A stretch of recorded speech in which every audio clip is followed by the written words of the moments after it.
everyone's Grandpa Hickory, how Bob Dylan and Eric Clapton helped to completely destroy the Beatles and to bring them down and to eventually cause their complete bust up and separation. Back in 1963, the Beatles were on top of the world. On into 64. Bob Dylan came along and he was the biggest drug addict in the whole wide world. He was very highly encouraging free love, which is fornication, and the use of drugs among British and American youth. And he was the one that came out with that song, "Everybody must get stoned, but they stone you when you're walking down the street," etc. And people bought that junk. Well, the Beatles, they were fascinated with Bob Dylan. And they literally made him like he was an idol. Well, he suckered them in, and he introduced them to marijuana. Back then, they called it Mary Jane. And then he got them into LSD and big drugs that if you ask any medical doctor, it changes a person's personality and their entire mental processes. Well, Eric Clapton come along, and George Harrison needed a friend.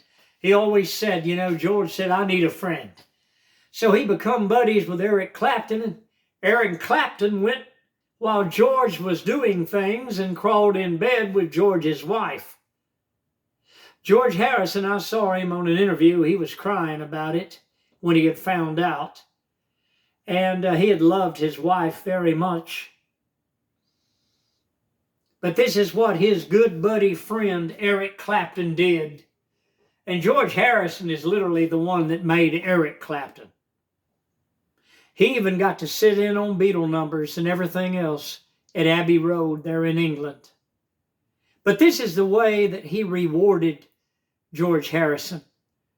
He worked on his wife behind George's back, went to bed with her. It's history. I mean, I saw it on the news.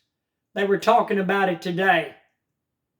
So don't say, "Well, you're being mean to Eric Clapton." No, I'm not slandering or anything else.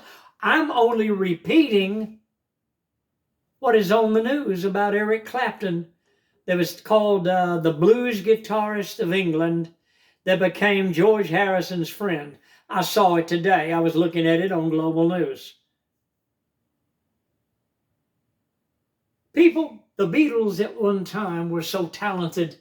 They were such good chums and friends. And this is what impressed me and my band, because we were chums and friends. We were also schoolmates like they were. And we were friends. But drugs busted my band apart just as it did the Beatles band. My lead guitarist, David Ream, and my drummer, Mike Clark, they started calling me Bubblegum. And they just didn't want to do songs with harmony. They didn't want to wear suits anymore. And they didn't want to do things. They wanted to go off on this crazy, well, they called it metal. And it was a sad situation. My lead guitarist and my drummer ended up being put in prison from drug use. I didn't. They're both deceased. They're all gone. My bass guitarist, Blue Stark, he's dead. And it's just a crying shame, it really is. When you look back at things and you look at the history of great bands, it breaks your heart. It really does.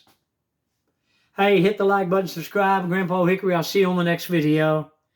But Bob Dylan and Eric Clapton were the main teardowns of the Beatles in the beginning of their complete inner disintegration. Check it out, look back at it, research it, and you'll see that what I'm saying is the truth. See you on the next video.